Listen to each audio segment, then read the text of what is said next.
before we dive into the more recent things you've done in your life, if you want to maybe just introduce yourself, however you'd like to start. Yeah, it could be starting in Austin, or it can start, you know, beginning of your life, wherever you want to go. Cool. I may start a little earlier. Sure. Actually. Yeah. So, my dad was born in Cairo, Egypt. Yeah. And his dad's family is from the mountains between Syria and Lebanon. Mm. And then my dad's mom, my grandmother, is from around the Alexandria, Egypt region. She's half Egyptian, Lebanese, and she also has a little bit of English. Mm. So my dad is a combination of Syrian, Lebanese, Egyptian, and English. And when my dad was 6, there was a revolution in Egypt. And the country became a socialist country / dictatorship. And my family were business owners, and they were Christian. And so the government pretty much came in and told my grandfather and his brothers that they now own the business and that they're employees, the government. And so they ended up fleeing Egypt illegally. And they were going on vacation, left everything behind, left with just their suitcases to Lebanon. And so my dad grew up in Beirut until he was 16. And then his whole family, about 20 of them, were either going to move to Brazil or to Los Angeles. And they ended up choosing Los Angeles. So my dad's whole family moved to Los Angeles. And that's where I was born. And 2 younger brothers. And I also have twin sons. And my mom was born in Alexandria, Egypt. And her family is also Christian, but different Christian, Maronite Christian. These ancient, kind of like mystic priests that at one point lived in the mountains of Lebanon. And she's Lebanese and Armenian. And she was 5 when that revolution in Egypt happened. And her family also found a way to leave Egypt and move to Lebanon. So my mom also grew up in Beirut. And many years later, when she was 23, she was visiting California on vacation. And I think the story is their grandmothers kind of like connected the dots. And my dad and my uncle took my mom to Disneyland. And a couple of years later, I was born. So nice. So to just go back, so that's pretty crazy that they both lived in Beirut for a certain period of time and then migrated to California. You mentioned mystic Lebanese priests. Yeah. And just, I'm sorry if I misheard, but your mom had some involvement with that, or just was... She comes from that lineage, and there's actually a lot of Christian in Lebanon come from a specific order called the Maronite Christians. Maronite. Yeah. Okay. And I haven't studied much about them, but the one cool fact I did study about them, that was at one point when Lebanon was under the control of, I don't know if it was the Ottomans or one of the Persians or one of those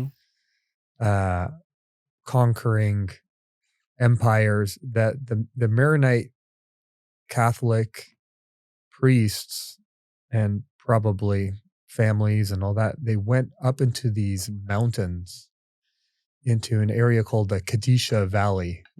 That's translated as the Holy Valley. And I went hiking there the last time I was in Lebanon. It was just super cool. They started up at this town at the top of the mountain. And interestingly enough, this town was a town where Khalil Gibran grew up, like the famous mystic poet. Mm. And I just went hiking down the Kadisha Valley and built into the mountains were all these like old school temples and Oh, wow. like they had planted tons of like fruit trees. So there was like fig trees and peach trees and grapes all Huh. through this valley. And That sounds beautiful. yeah, it was pretty epic.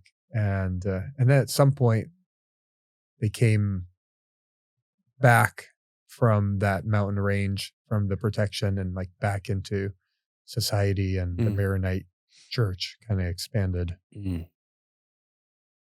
Okay. Huh. And so you were born Mhm. first generation. Generation American, yep. Yeah. Um, you mentioned a few things about your upbringing. Mm, Do you want to jump into that and then like how that led to what you've done in the recent past as like an adult? sure. Yeah, so I grew up in an area of Los Angeles called La Cañada, which was kind of like this bubble at the foot of the Angeles Crest Mountains Mm-hmm. next to the Pasadena area, and in Manhattan Beach in the summer times. And I actually didn't really know what most of Los Angeles was like. I was kind of like in this little zone, and my dad, my uncle, and my grandfather had started a new business along the same industry. So my family for generations been in textile manufacturing, and so they had a factory that I would work in the summer times. Mm. And my uncle and my dad had like an old school way of running their business Mm. that was very much utilizing like the force of like intuition. Mm. They really had real intuitive sense, and also a very like iron fist type mentality because of where they grew up and the generations of trauma that they faced. There was a lot of like you got to fight to survive, or it's like we have to fight to Mm-hmm. survive. We have to conquer or we'll get conquered Yeah. type Yeah. mentality. And so I grew up with a lot of like that, like Middle Eastern, like Yeah. aggression type. Well, Yeah. living in a socialist or a communist regime, I have never experienced, but have, you know, I have an understanding of what can happen, and there's more societal chaos that can lead people to have to fight for their basic needs. Yeah. And yeah, so I can see how that carrying forward into being a first generation American domestically within the United States might bring some challenges. Yeah. And, and they were all also very much teaching me the art of thinking outside the box, Mm. and also just the Lebanese mentality of like rules are created to be uh, honored, but also evaluated and broken if and not necessarily broken, just like go around them if you don't feel like it applies to you, Yeah. and kind of like Mhm. create a new reality.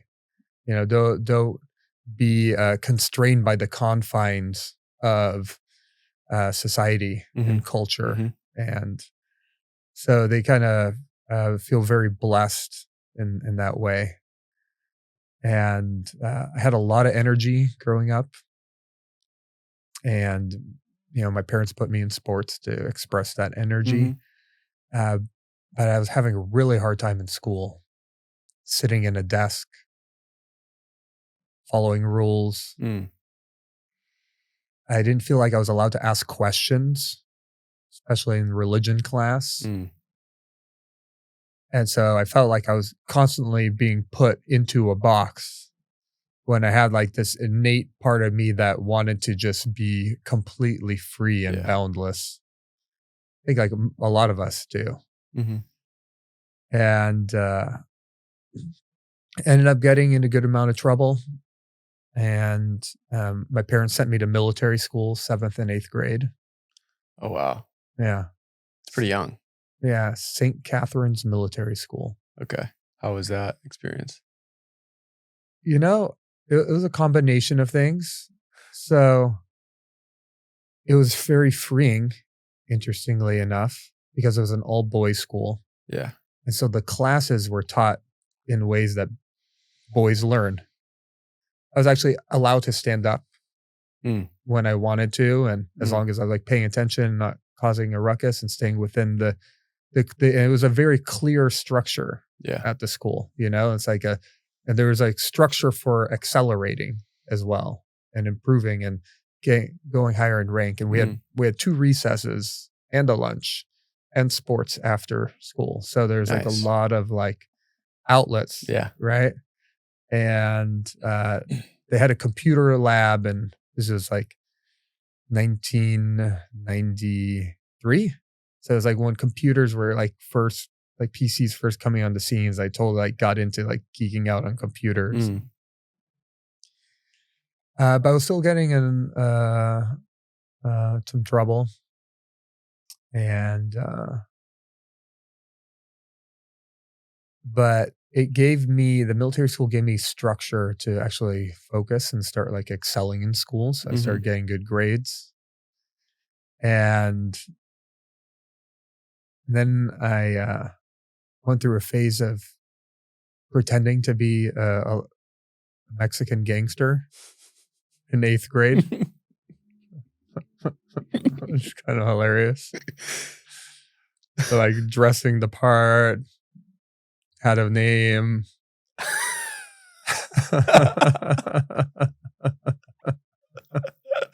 Had the haircut with like the bangs that were like kind of like just Yeah. go back, Yeah.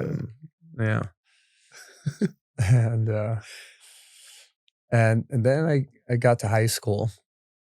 Was that because there was a lot of Mexicans within the region? Yeah, so it was a combination of things. So there were a lot of like wealthy Mexican kids who were at the school that were there 7 days a week. Mm. I was there 5 days a week, and I would go home on the weekends. Mhm. And then there were kids that were local to Orange County, Okay. and they would be like day kids. And one of those day kids I became real close friends with, and he kind of was rolling with those type of people Mm. in Orange County. And so I got influenced by like local outside of the military school culture. Gotcha. Yeah. Okay. And we would go to like Disneyland on the weekends. That was like our stomping ground Mhm. to like have fun and try and make out with chicks, Mhm. you know, Yeah. 13, 14 year Yeah, old yeah. world. Yeah. And so you went to high school after that? Yeah. Went to high school, the high school that my dad went to, which Loyola, it's all boys Jesuit school in Los Angeles. Mhm. And uh got into football, Okay. which was really, really good for me Yeah. until my senior year when I got some pretty major injuries that still feel to this day, unfortunately. Mm. Yeah. And was still getting in a lot of trouble. I was getting in a lot of street fights Mm. in college, and ended up in juvenile hall Mm. my junior year going into senior year for quasi accidentally burning down my mom's house. Okay. Yeah. Which is a whole story unto its own, but it was just like this pent up like anger, Yeah. and like my parents had just gotten a divorce, and I was supposed to be with my dad on a family vacation. My mom told me I couldn't go, Mm. stay home for uh, a purpose that I didn't fully agree with and align with. And, I was kind of like a tinkerer, and I was like building a cable TV descrambler in the garage. Mm. Like back in the day, like TVs, you had the little cable that you would like screw into the back. Mhm. And like channels you couldn't get were like this fuzzy, like black squiggly thing. So on AOL, I had found instructions on how to build this scrambler that would scramble whatever channel you wanted Mhm. from like parts at Radio Shack. And so I was in the garage like building this thing, and my dad had hung sheets of bubble wrap in between the car parking spots so we Uh-huh. wouldn't open the doors into the other car and scratch the other Yeah. cars. And I just decided to like light those on fire just out of fascination. And it turned into like a liquid fire moving across the garage. Oh, wow. Yeah. A liquid fire. Yeah. Huh. And So the house almost completely burnt down? Or? I just left, and pretty much 60% of the house Oh, burnt wow. down. Okay. Yeah. Okay. And so you went to juvie for that? Yeah. I feel like that was just Yeah. No, you're well, tinkering, and you're a natural curious. nobody knew, nobody was home. Okay.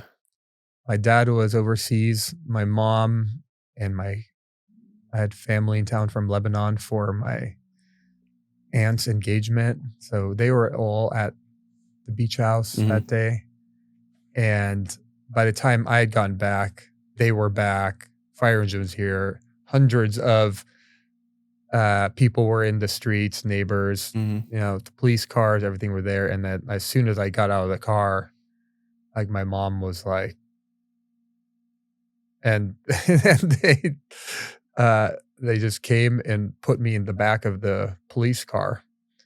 And nobody talked to me or knew anything that was going on. And they were just like putting out the fire and all that. And at some point, like 2, 3 hours later, they they come and take me out of the car, right? And before that, I had seen this guy in a suit arrive, and he was talking to my uncle, Mhm. my dad's brother, older brother, and uh, I thought that was kind of interesting. And then they pulled me out of the car, and this smaller, short lady comes, like real, like powerful and short, Mhm. flanked by these two guys. And Mhm. she comes, and the police guys took me out of the car, and they're like, "Hi, my name's Sergeant so and so. I'm the lead fire investigator here. Mm. We understand that you tried to put the fire out, and you panicked, and you left. And we're just going to ask you a few questions and let you go." And the guy in the suit comes down and says, "Hi, my name's Don Etra. I'm Patrick's attorney." And uh, and the fire investigator said, "Hi, my name's so and so. Blah blah blah. Mhm. I'm just going to ask him a few questions and let him go." And Don Etra was like, "Well, he's not going to be answering any questions right now." He said, "Well, then we're going to have to arrest him and take him to juvie." Ah. And he's like, "That's fine. Take him." Your lawyer just fucked you. Hope you're not paying him that much money. So I think, the thought process at the time was they had no idea what had happened, Yeah. and they didn't want me to incriminate myself, because that previous day I had just gotten like a huge blow up with my mom, Mm. and was grounded, Mhm. and that's why I was left at Oh, the okay. house that Okay. day. Yeah. And I'd been, you know, I had lit things on fires in the past. So. That was a cool story. Yeah, and about 9 months prior to that, I was in a cop chase. So, Cop chase. yeah, It was a month after I got my license, and I was Way to start off.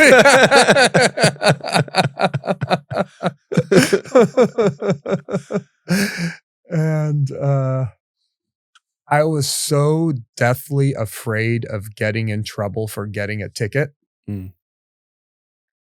And, I grew up in like a very, as mentioned before, like old school Middle Eastern disciplinary type household where, I would get hit as a form of Mm. discipline to like create boundaries for me to stay within. And so there was like a real rigidity around like not getting in trouble Mhm. because there's like pain Yeah. associated with it. Yeah. And I was driving family Land Rover Discovery on my way to visit my mom and my brothers. They were over at aunt and uncle's house. And I had Eazy-E blasting on the radio, which was, I was really into 90s hip hop. Yeah. And I was going up this road and it was, the sun was just setting. It's early March. And so ridiculous. I'm going up this hill, right, called Ocean View, and I pass this road. And as I pass this road, I look to the left and I see a cop car just hanging out there. I keep going and I look in my rearview mirror and I see that he's like pulled out behind me, Mhm. right? And I was like, shit. So I busted a right into this alley, turned my lights off, and floored on the gas pedal and just started whizzing through the streets of this residential neighborhood at like 70 miles an hour. Oh my God. Yeah. Trying to not get a ticket. And so the cop car's following me, right? Obviously, I'm not going to outrun him in a lunchbox. I don't know if you know what Land Rovers back in the 90s were like big hunks of like, and I'm making turns, right? Like I'm like, and at some point I think I like lose him, right? Mm. And so like I pull over, I turn the car off and like I duck, like as if I'm like a parked car or something. Like that's gonna work. And he passes me, right? And he kind of like parks up ahead of me. And it's like nothingness for like, it seemed like a long time, but maybe it was like 1 to 3 minutes, right? And I'm just in there and like the world is silent, right? And then all of a sudden the cop just like busts out of his door, turns towards me with a gun pointed at me. He's like, put your hands on the wheel. Put your hands on the wheel. I'm like, all right, I put my hands on the wheel. He's coming closer and he's just fucking yelling and screaming, right? And he's like, opens the door. He like pulls me out, puts my hands on the hood of the car. And I was just like screaming and yelling, you could have killed someone. Blah, blah, blah, blah, blah. What the fuck were you doing? And it's like, he's like a shorter, like older guy. And he's starting to like run out of breath a little bit. And he's like, what were you doing? Where are you at? I was just like going to visit my mom and my brothers. Why were you speeding? I was like, I was just scared to get a ticket and I panicked. And so I was like really, really calm, and that eventually got him to calm down. And then he called my mom and she came and got me. And my dad hired a lawyer, definitely privileged. Yeah. I ended up, just he gave me a ticket for speeding, driving without lights, and reckless driving. Okay. And running a stop sign. He didn't give me evading cop, which was like super lucky. Yeah. And a judge ended up telling me to go to traffic school, and my record got wiped clean as long as my parents promised I didn't drive for 3 months. Okay. So You got so lucky. yeah, I got lucky. Yeah. 9 months later, 8 months later, when I was going through the process after the house burning, they took me to the hospital first because the cops did, because I had a little, like, burn on my hand, Mhm. and they took me to the local police office to go through do some paperwork before they took me to the juvie, Mhm. and as they were going through that process, I was there for, like, 10, 15 minutes, and I'd become pretty close friends with the cops at this point, and at some point, the the the same cop from 8 months ago walks by, looks inside the little office I was sitting in. He's all, "Do you remember me?" And I was like, "Yeah, I remember you." He's like, "I knew I should have arrested you then. I knew it." Oh, man. Yeah. And he just like stormed off. And Oh, God. I was like, "How interesting." And then the cops were like, "Hey, what happened with the sergeant?" Like he apparently he's the sergeant of that police station. Mm. And I was like, "Yeah, he pulled me over a few months ago." He's all, "Oh." He's like, "He never gives anybody tickets. He just gives people warnings." And I was like, that was like a moment of realization. It's like, oh, I wasn't going to even get a ticket back then. And like triggered this whole fear state Mm. Mm. for no reason. Mm. And so there are like many moments along my teenage years where that caused me to like pause like that, to like really reflect and like step out of my uh, created reality. Mm. Wow. Yeah. It's a good story, and the connection too between the Mhm. 9-month period or so. Yeah. Uh, yeah. And so juvie, that must have been interesting. Yeah. How was that? How did that fare out for you? How long were you in there? So again, I was lucky. I come from family that's done well, or Mhm. was at the time. Since then, my things have evolved. Mhm. Uh, so I got out in 4 days. Oh, okay. So you Yeah, weren't there long. wasn't there long, but yeah, those 4 days had many, many experiences of me. Number one, being put in situations where I truly could do nothing but go inward. Mm. Like I thought I was hardcore. There are like some real hardcore Mm. kids in there. You know, I there were many times where I just got thrown in little rooms on cold concrete with brick walls and for hours, and kind of create opportunity for me to like remember like a part of me that I was in touch with when I was a kid. Mm. Yeah. Mm. And then it just became really appreciative of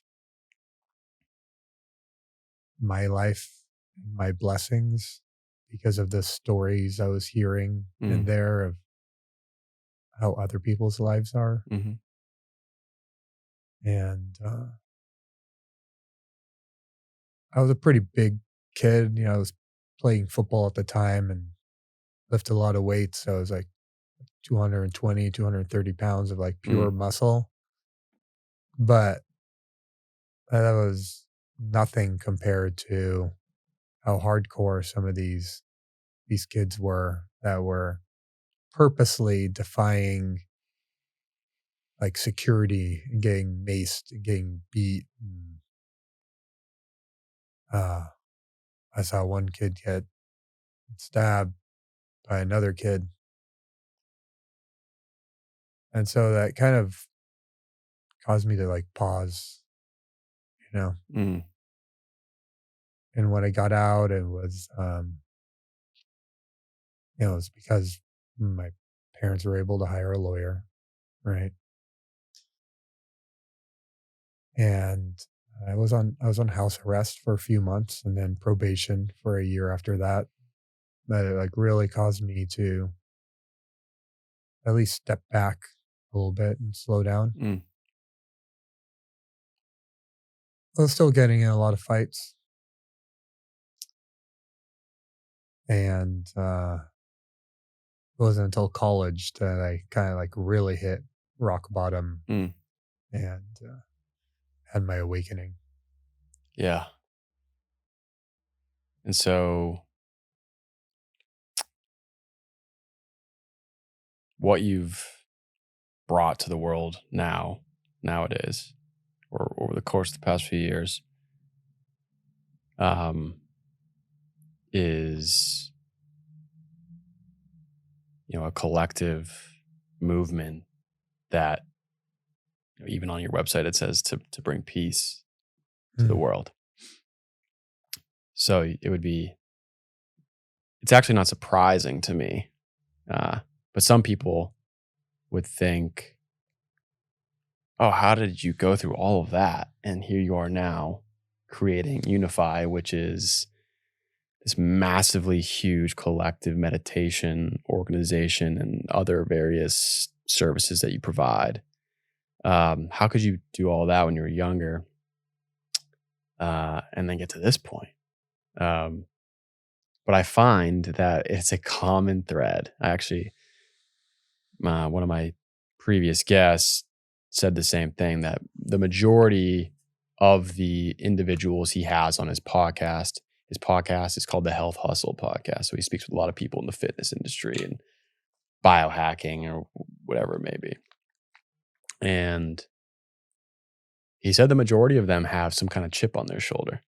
mm, They've gone through something that has pushed them through the inertia of pain to now be really successful and healthy. And I think that what he said was, you don't wish that upon anybody, to go through really painful moments in their life to then push through and then make these transformations in their life that brings maybe a higher vibration, more love, light. And the other route is like you're making these incremental changes and improvements. Like you start off and you have like a pretty balanced life, and then you're like, oh, I have these resources to learn, and I'm just going to keep making incremental improvements. And we want everybody to go through that process, right? We don't want to, mhm, at least, I wouldn't want people to go through like these uh, domestic violence or pain, like really a lot of pain. But that seems to be the common thread when it comes to some of the guests that I have on that make these transformational moments, or uh, they've transformed their character, accomplished great feats and whatnot. And I've said it multiple times. Joe Rogan states all of his friends that make massive accomplishments that are just like tremendous characters mm, or individuals have had really fucked up lives, or beginnings within their lives. And by fucked up lives, I mean just a lot of pain, a lot of pain.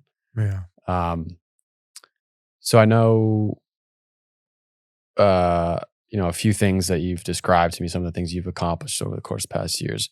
When you got to college and you got to the stage of enlightenment, what happened then? How how did you evolve? Mm. So, first, I believe enlightenment is a process. I don't believe it's like a stage we get to. Yeah, Yeah, I agree. I yeah. just listened to a Ram Dass Uh-huh. Spotify podcast, and talks about that. Oh, It's just a cool. constant process. Yeah, Yeah. yeah, so we're enlightening. And I feel like it began when I was, like, a kid, like, didn't speak English as a kid, Mm, and so when I first went to school, I was automatically kind of became an observer mm, and a mm, a feeler, and then I got wrapped into the ego for many years until it kind of fell off a cliff at the age of 20, and after that experience at the age of 20, what happened was I realized how much of my life had been wrapped up in me reacting from fear rather than like operating from like inspiration. And my cousin was going through a similar experience, and he just got back from Arizona, and so we were just went hiking in the mountains every day for like 6, 7 months, maybe even longer, and started shifting our perspective from manipulating the world for our own benefit to focus on our growth, our evolution, and Wh- our service to humanity. When was this? Shortly after you were 20, or? Yeah, after my awakening experience at the age of 20, which was a boxing match in front of 3,000 people where I got my ass handed to me. Um, I kind of like went through a deep free fall and then like a rebirth. And then I was also taking a bunch of philosophy and anthropology classes, even though I was a business major, Hmm. and geography classes. And for the first time in my life, started experimenting with like cannabis and mushrooms. And so there was like all these things that were opening up inside me while the ego was like going to the edge of like expression. Mm-hmm. And so we were hiking in the mountains, and then I got my dad paid for me to go to something called landmark education, Mm. which was super cool. It took like all the classes within like 6, 7 months, and got to learn about the conditioned mind, and how to create brand new programs. And then I started diving into more like mystical books and texts, and going to retreats. And then I did a few Tony Robbins events that were Mm. super activating. Mm. And then uh, uh, my mom got sick with a brain tumor, and she was sick for a couple of years before she passed away. And during that process, it like took me deep spiritually. And I started studying with an Eastern medicine physician that was teaching us the art of healing ourselves using our consciousness Mm. and meditation and herbs and all that. Mm. And so that's when I really started to like go inward and begin to study the patterns of my emotional and my mental and my physical patterns and how they all relate to each other, Mm. and the spiritual forces that moving through me, Mm. and tapping into it. And I'm very scientific in nature, so I studied a lot of physics and quantum physics and the gravitational fields of our earth and the sun, and the emanating fields of the earth and the emanating energy from the sun, and started just experimenting with tapping into those forces. Uh, and one big catapult for my grounding all this was the birth of my sons, Mm. twin boys. I mentioned earlier that we found out they were coming when I was 21, Mm. and they were born when I was 22, right in the cusp of my kind of like enlightening. Mm. And Mm. they really kind of like help kind of like ground it in my center. Mm. And so in my early days, I was like receiving like tons of vision for like what's possible on planet Earth if we work together, collaboration versus competition, Mm. how much abundance is available. I started receiving vision for like what I was going to be doing in my 50s as a career. And I was like, holy shit, this is fucking inspiring. And so I decided with my logical mind initially, to get to the place I want to be in my 50s, I'm going to first choose an industry that I really resonate with and make a shitload of money. And that's going to open the doors to what I want to do in my 50s and the impact that I want to have in my 50s. And so went and got my MBA, and then moved down here to Austin. The boy's mom grew up here, so that's how I ended up here. And I got into the wind farm industry, and I started a solar company with an investor, and started learning under this healer here in Austin uh, that studied many different energetic healing modalities, Mm. originally Colombian, and started going to a new level of depth of evolution through service. This is one of our main teachings, is like through serving others and channeling the forces of nature through me into that service is my highest form of growing into the next version of myself. And so I got into that. And a couple years after being in the solar industry, I kind of like realized that this is not fully resonating with me. Mhm. I ended up going to India that year for a month. And I was helping with this school that was being built in a village outside of Delhi. Then I spent time in the desert, and then I spent time in the Himalayas. And every morning I would meditate for an hour, hour and a half. And I would just like ask God, ask the universe to just guide every footstep. And there were days where I literally take a step and pause and ask for guidance, and then take the next step.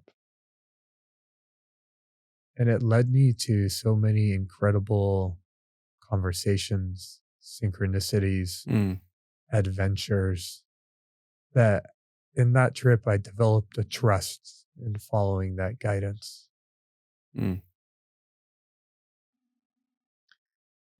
And I was on my way back to the States. I was meditating in the airplane over the Atlantic and had this vision come to me that I was going to be part of bringing a bunch of people to the tech state capital. And it was around raising awareness and consciousness.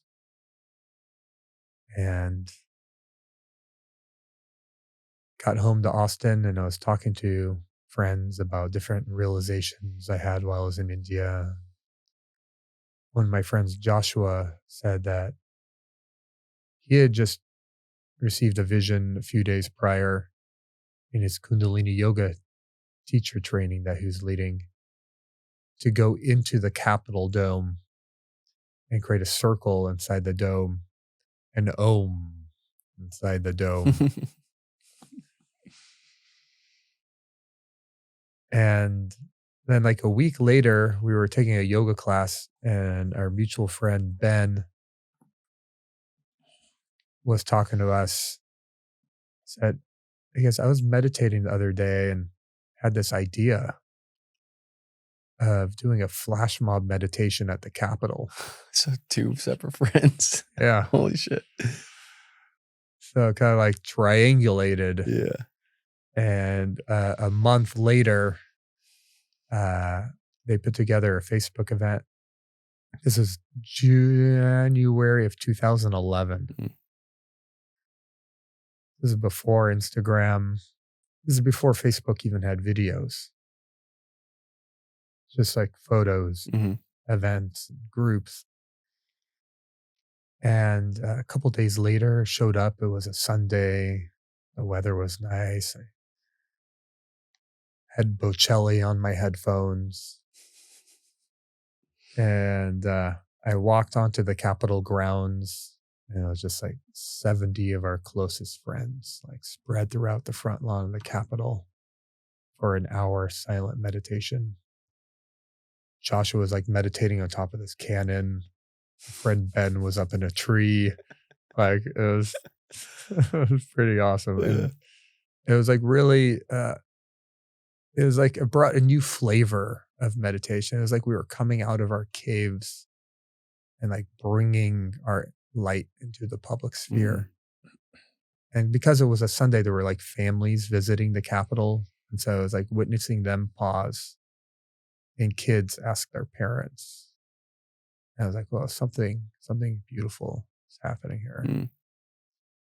And after that hour silent meditation, we went into the Capitol, create a circle at the bottom of the dome, and ohmed inside the dome for 24 minutes straight.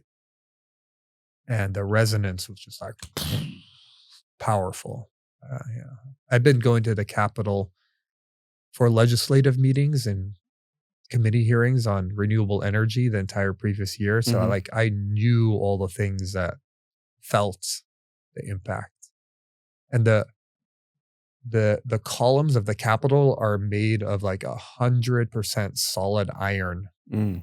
which like holds energy and connects to all the iron inside our blood as well. And it goes down like into the earth. Like that building is Wow. like special. Yeah. And it was pretty powerful. And you had the guy, security guards with like machine guns, like not knowing what to do.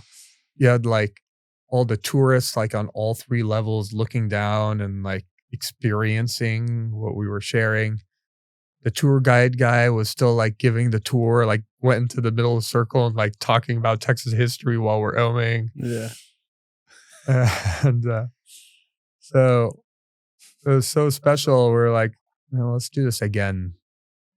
And so we did it again the next month, the last Sunday of February, and over 1,000 people showed up. Whoa. Yeah. And I was like, that was when like the vision I received over the Atlantic kind of clicked. Like, oh, this is it. And 7 other cities joined us that second month doing flash mob meditations in public places Huh. from pictures and videos that they saw online of the first event on YouTube. Mhm. And that's when I was like, all right, whatever's happening here, I'm going to put like my time, my energy, my resourcefulness, my ability to create structure and operations. And so we did it again the next month in Austin. Even more people showed up, and 16 cities joined us. And then we started doing them the last Sunday of every month in different places in Austin Mm. where there's like even more public flow. So like you'd have like hundreds of people like meditating, like pure peace, and people driving through a corridor of meditators in traffic on 6th Street on their way home from work. So it was fun. And every month it grew. And I was talking to all these organizers around the world who were starting to organize these meditation flash mobs. And it was a similar story that they were meditating and received a vision that they were meant to take their community out into public to meditate. And they went online and saw that it was already happening Mm. and then reached out to us. That's really cool. Yeah.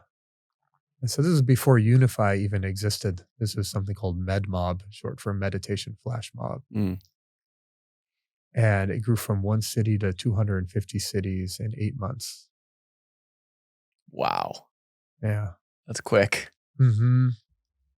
It's kind of like a wave that was happening, and that I just that's the kind of like analogy that I always bring. It was kind of like this current that was like rising to the surface, and I was just creating surfboards for all of us to ride the wave.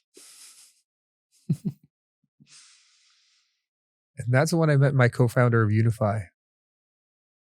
at Burning Man, August of 2011, at this multimedia dome temple that he had created with like vibroacoustic beds and like crystal altar and like just deep dive, incredible experiences. And he and I just clicked, and we worked on some media projects for a while. Mm-hmm. And then in 2012, we ended up collaborating with 84 organizations to organize an event on the International Day of Peace that year. It's called Be the Peace. And then December 21st of 2012, for a couple months leading up to that moment, there's like a team of like 10 to 15 of us at this house up in Mill Valley, the Bay Area, just day in, day out, built the platform Mm-hmm. and the essence of what has now become Unify. What a great, I feel like I'm repeating myself, a great story. You've got an eloquent way of telling your story. I think it's so fascinating that you and two other friends all had the same vision. You weren't with each other, but you communicated at separate times and stated, like, I had this vision, and we're all going to meditate at the Capitol. Mm-hmm. That isn't divine intervention. I don't know what is. Yeah. That's pretty cool. And so Unify, some of the statistics are pretty incredible. You led one of the biggest live online meditations in the past. Is that correct? Like it was a couple million, like maybe a million, or Yeah. So Unify in the beginning days, there were none of it was online. It was similar to the meditation flash mob movement, mm-hmm. where on these special days we would have hundreds to eventually thousands of events happening around the world on the same day. Mm-hmm. For example, on World Water Day, groups all around the world would go to live sources of water to pray, meditate, hold ceremony.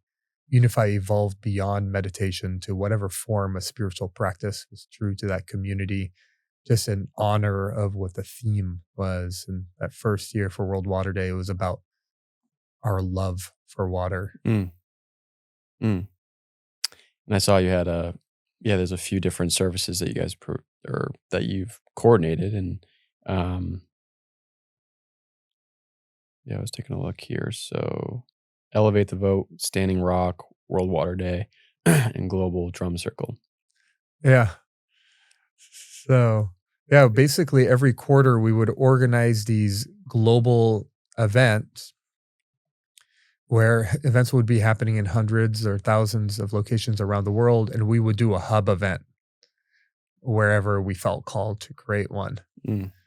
And then eventually, as technology started progressing, we started broadcasting a hub event so that people globally can tune in digitally as well. Mm. And so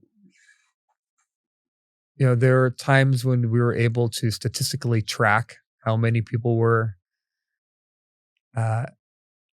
engaged. And I think the biggest meditation that we were able to actually statistically track had 2.2 million people participating. Wow. Yeah. It was one of the International Days of Peace, which is September 21st. And it could even be more than that. Yeah. 2.2 million all at the same time, just elevating that higher vibration of meditation.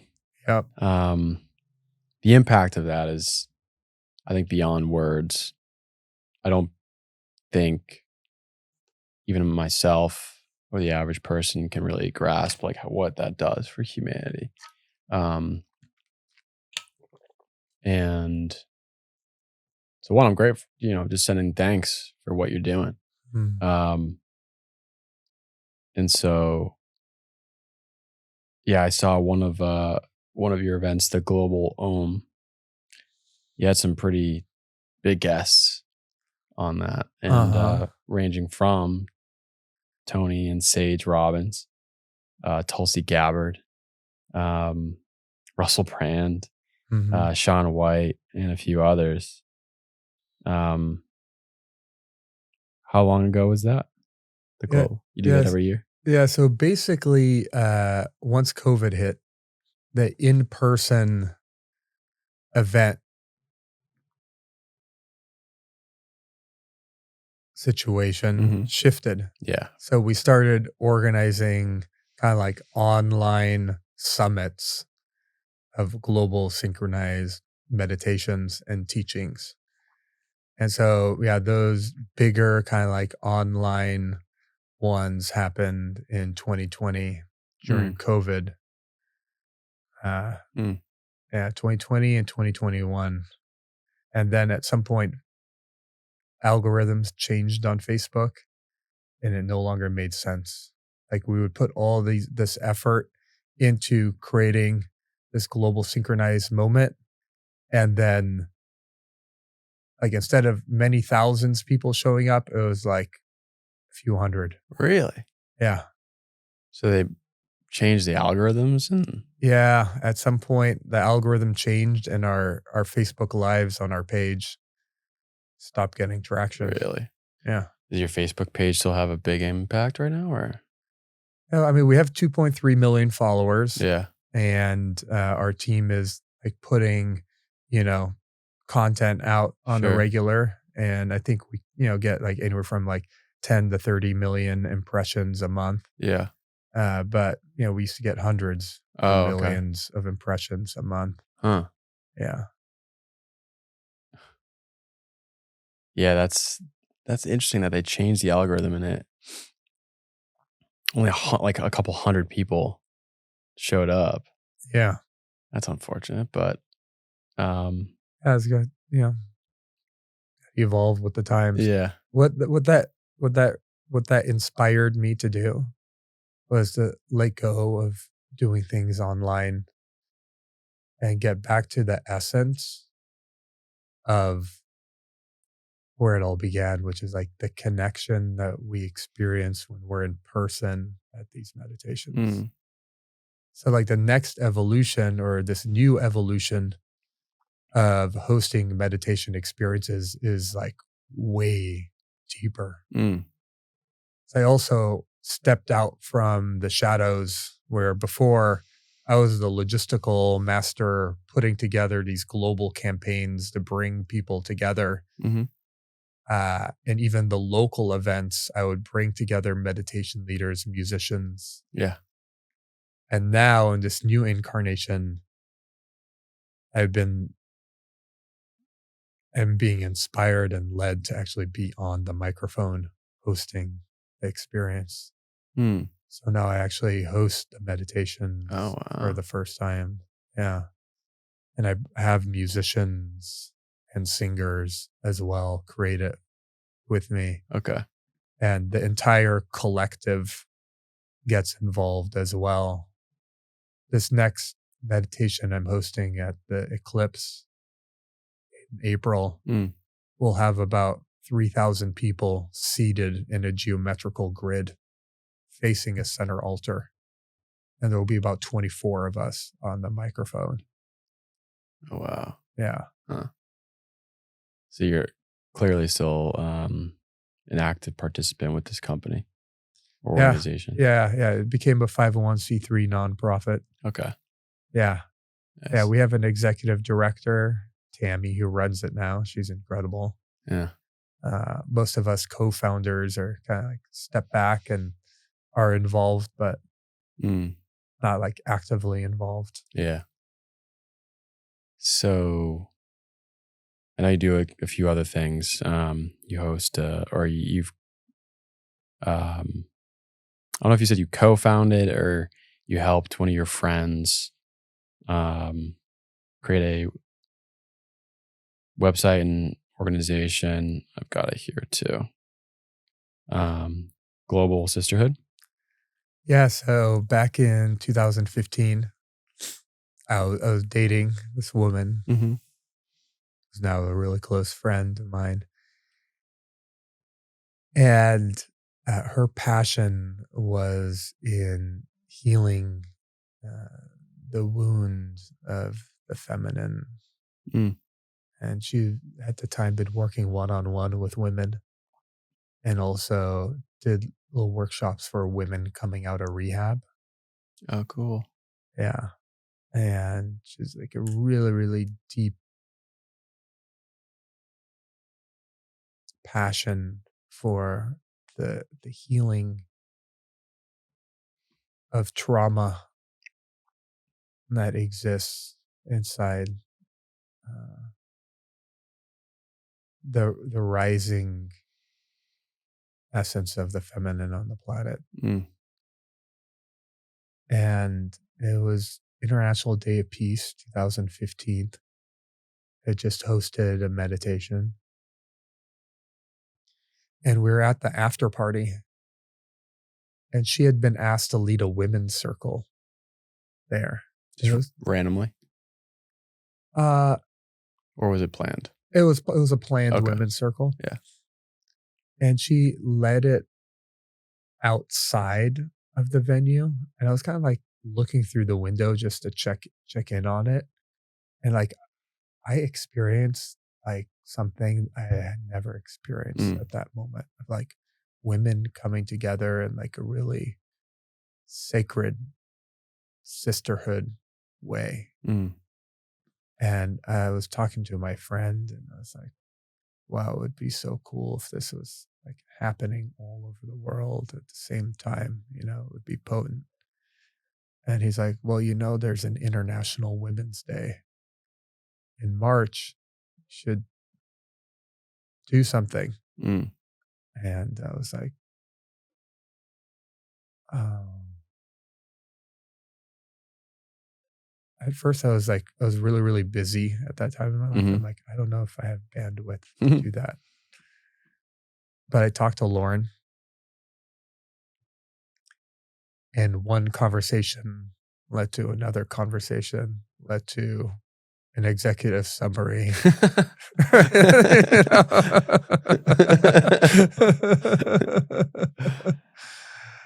And, uh, a good friend of mine, Emma, joined, in those early days of Global Sisterhood, and Emma and Lauren, with the support of Unify, uh, birthed a Global Synchronized Women's Circle on International Women's Day in 2016. Oh, cool.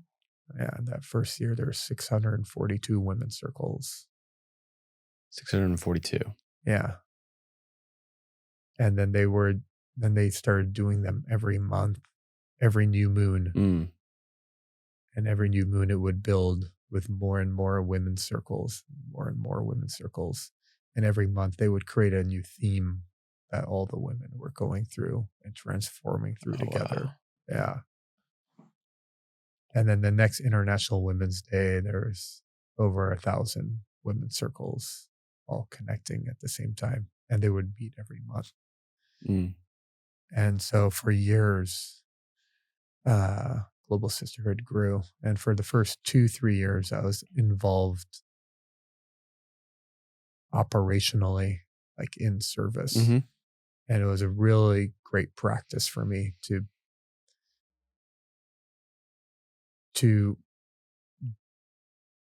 bring operational strength and vigor and energy being in service to the feminine. Mm. Mm. I learned a lot, and it chiseled away at a lot of like the masculine douchebag. Yeah. Certain ideas or labels or, yeah, depictions of the Yeah. Like, okay, so there's like all these unconscious things that would come up because I was like passionately trying to help this thing grow. And eventually it moved out of Unify and became its own B Mhm. Corp, Mhm. which I had a vested interest in, right? Even though Lauren was leading it. And then we went through like the evolution of our relationship where we broke up. Mhm. And I was still in service during our breakup process, Mhm. which caused like all these like deep traumas that I had related to the feminine to come up to be faced and healed and transmuted Mm. in that process. Yeah. Nice. Yeah. It was and I attribute my who I am a lot to the women in my family and the mother of my kids as well, Mm. who's just like super intense. And she's 11 years older than I am, and a Mm. real powerful woman who uh, always saw through my bullshit, right? And and even though I don't agree with her approach, she is through my capacity to hold space for her intensity and her growth and her healing. And then also the birthing of an entire women's movement focused on healing the trauma of the feminine. And like it helped me like deepen into the strength of my masculine. Mm. That's beautiful, man. Yeah. That's beautiful. Yeah, so I know you've got a little bit of time limit. Um, and so yeah, I mean, you've really strung along a lot of the topics that I wanted to cover. And so you had a very thought provoking sentence when we were getting out of the sauna and the hive. And you said some people believe that, things are going downhill in society. They go down these rabbit holes of, whether it's geopolitics or AI or technology and all that. And then other people believe that we're blooming into something that could be extraordinarily harmonious and peaceful, whatever it may be. And you said simultaneously, they're both true, they're at the same time. Um, I think that's something that resonates with what's in my conscious purview. I've been challenging my stories. So I do a mentorship, but I also have been reading some books, and 2023 was a big year for me. I did a lot of powerful group group events involving plant medicine, and also, I've been a pretty big meditator for almost 6 years now. Uh, it's been the consistency has been shaving away, and I made a little story on my Instagram the other day that I really want to be more earnest because I used to do it every single day. And so anyways, um, yeah, the power of the story that you continue to adhere to on a moment to moment basis. It's uh, it's what defines your destiny. It's what defines your life on a moment to moment, day to day, weekly basis. And I'm reading The Power of Awareness by Neville Goddard. Hmm. He talks about this and the wish fulfilled through your imagination, and it's very interesting. And so, yeah, I that stuck to my mind what you said in there, and I have experienced both sides of that. What brought me to Austin is this podcast is this was created a year ago. I've been in Austin for 2 years, 2+ years. What brought me to Austin was this Bitcoin startup tech company. It was a native financial services company. It's Bitcoin only, and we're focused on building a new financial system. Hmm.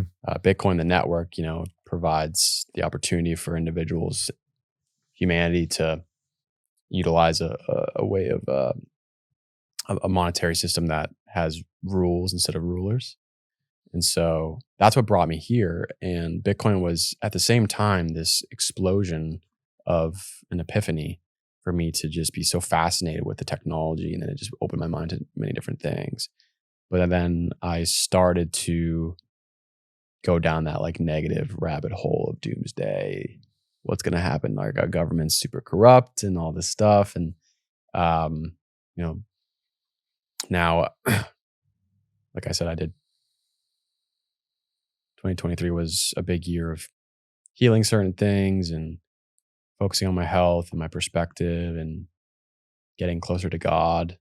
So I've seen both sides. So that's why Mm-hmm. it kind of hit me. I was like, yeah, like both can be true, and the power of the human imagination and belief it's powerful. Mm-hmm. So I'd love to just give you the floor because I know you said you're you're into geopolitics, and Mm-hmm. you seem to be maybe a um someone that contemplates on the future of humanity, and so love to hear. You've got the floor for 13 minutes because then it'll be 1:30. I know you've got a ceremony coming up, so um, whatever you'd like to comment on those simultaneous beliefs that we can hold Mm-hmm. in the future of like tech advancing at a incredible rate, more incredible than we've ever seen. But we also have the tools to become more spiritually embodied through resources on the internet and whatnot. So, Yeah, I think it's uh, one of the most fascinating things that we get to experience is kind of like the evolution of human consciousness mhm, and the evolution of technology side by side, mhm, the disruption of existing systems, the creation of brand new systems based on the evolution of our consciousness, and the crumbling of some old systems. And I used to believe in my early 20s that it was going to be happening way quicker because I was experiencing my own rapture mm, really quick, like the falling away of old belief systems and like the emergence of like the awareness of like my energy and mhm, like my vision, and that sparked imagination of like what my life could be like and what planet Earth can be like. Uh, and and I do believe that evolution is accelerating. And I believe that in every generation it was accelerating compared to the previous generation. mm, So I think we're on like a solid hockey stick, but I don't think it's like a straight line upward. And my job is to just put one foot in front of the other mm, and just be curious, be open. And I've gone down the rabbit hole of studying the financial systems and the political systems mhm, and education systems, the food systems, that exist that are far from perfect. mhm, And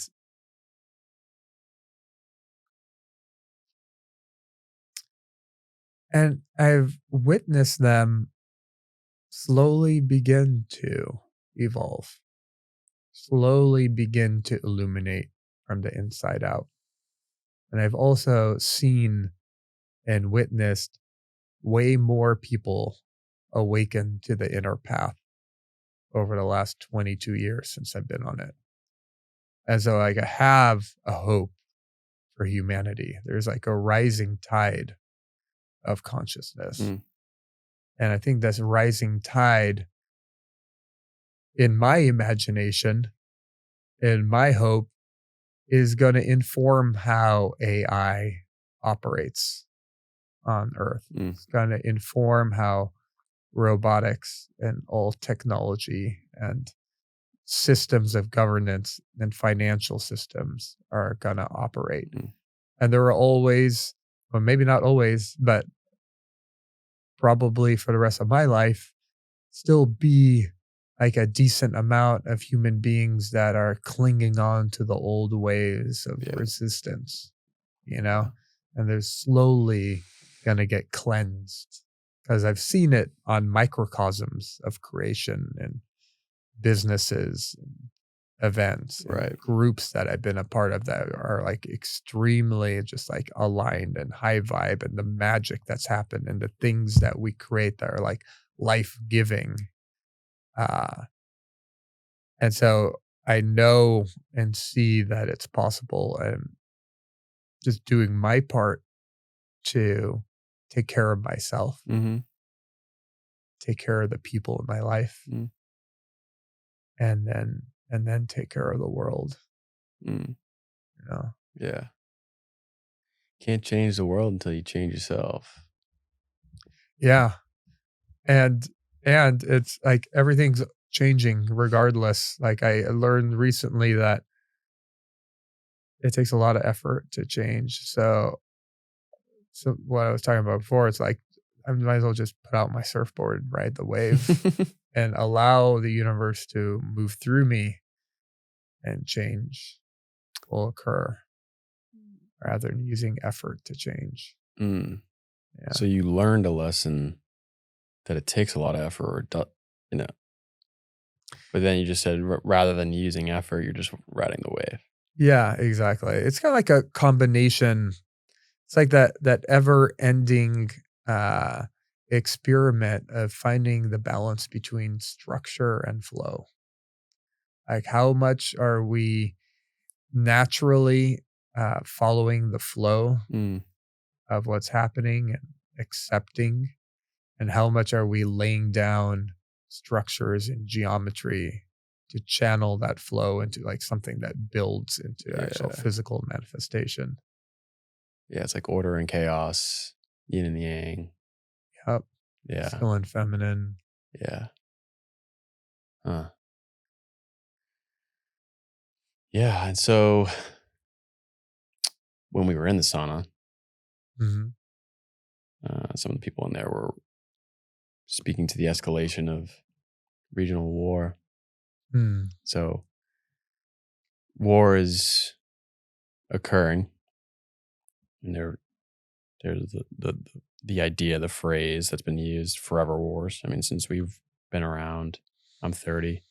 There's been war all the time, and our U.S. military is a big proponent of war.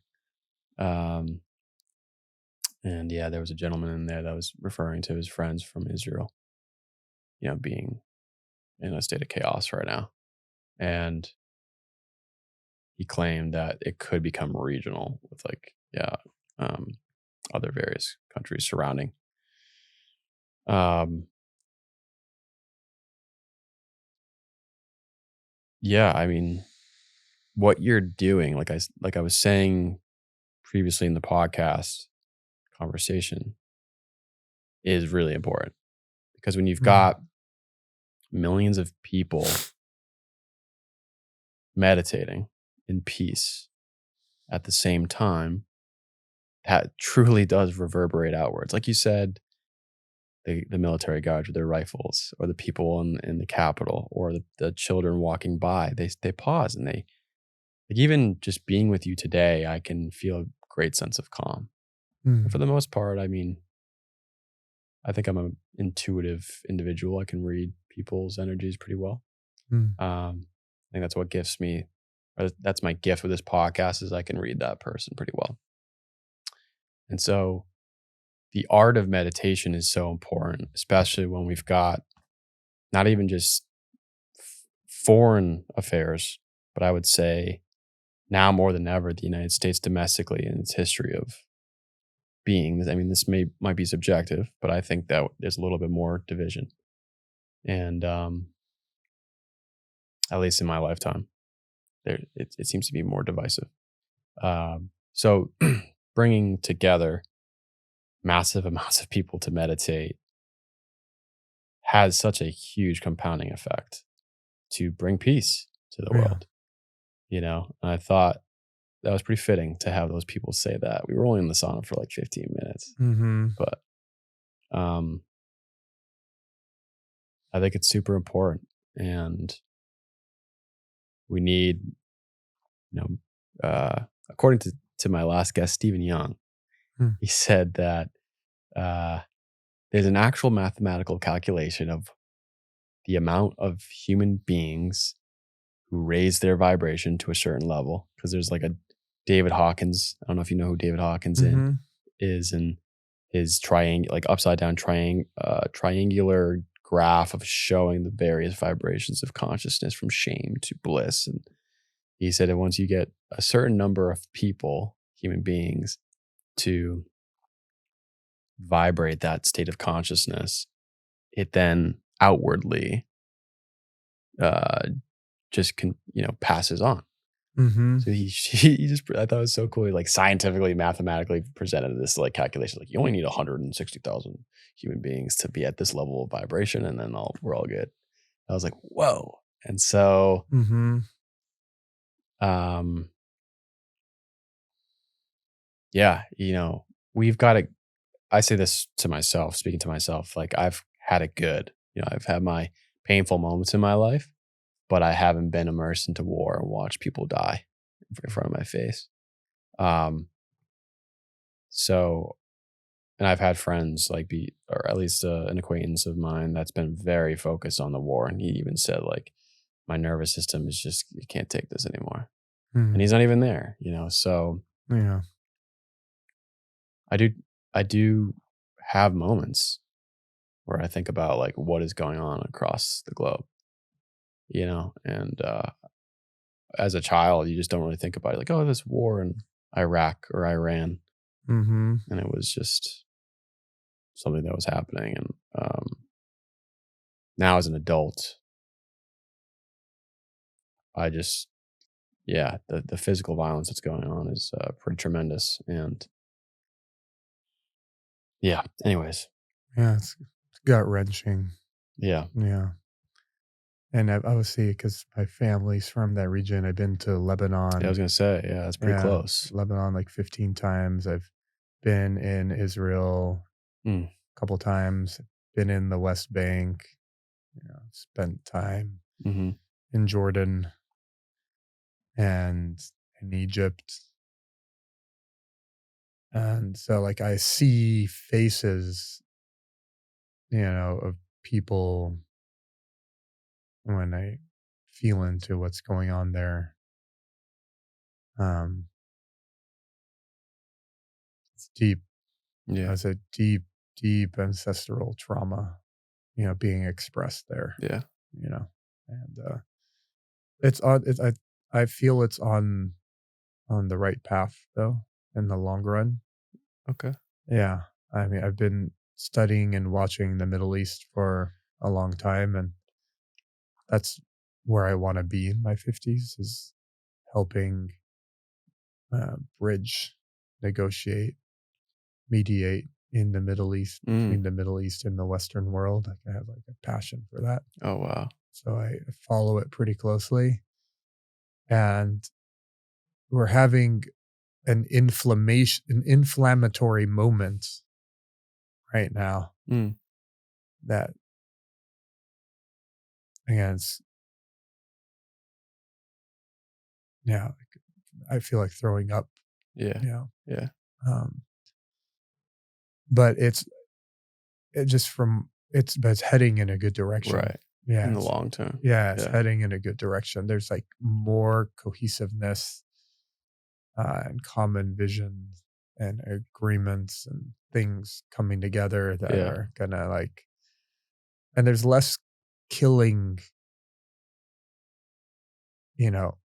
You were saying that earlier, like per Yeah, per capita compared to even the early 2000s, the amount of human beings that are dying by violence through war has gone down a yeah, lot. yeah, a So lot. Yeah, yeah. yeah. Even like because we just know about it more now, Yeah, you know. it's so it's just in our faces now, and so it's Yeah. just like hey, you can't get away with this now. Yeah. Everybody's got a cell phone in the palm of their hand. Yeah. You know, yeah. So that's that on the bright side. Yeah, That's great to hear. In the long term, there's like more cohesiveness of trying to bring peace in some yeah, other way to just, hey, we don't have to do this anymore. Let's find another way to like live our lives so that we don't have to, you know, bring violence to.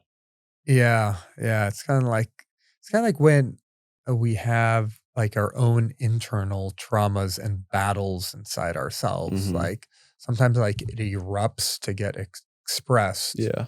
so it could have a reflection, so it could look at itself to, like, make some minor corrections to, like, operate in a Yeah. different way, Hmm. and then it may come up again, and it's gonna come up again, and then every time it comes up, it's kinda gets lighter. Yeah. Uh, so I have hope for the Middle East.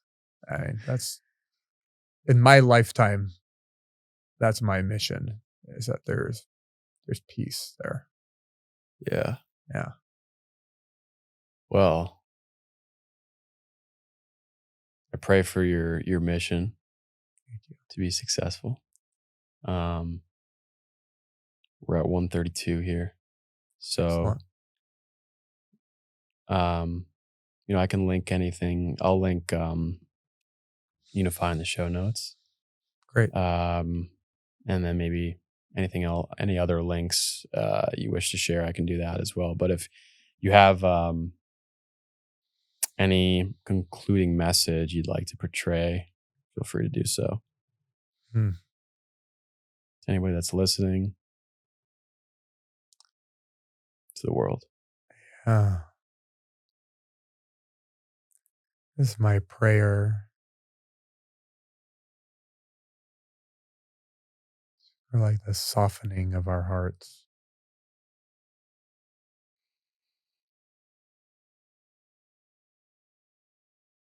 for the illumination of our entire society.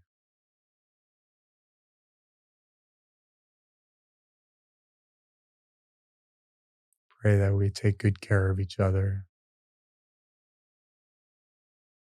Remember our connection to our earth.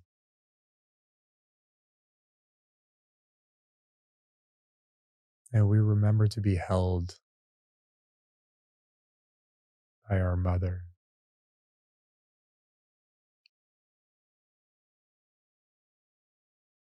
And I pray for those of us that are on the front lines of evolution to have the courage, to have the fire in our belly to stand up for what we know is right.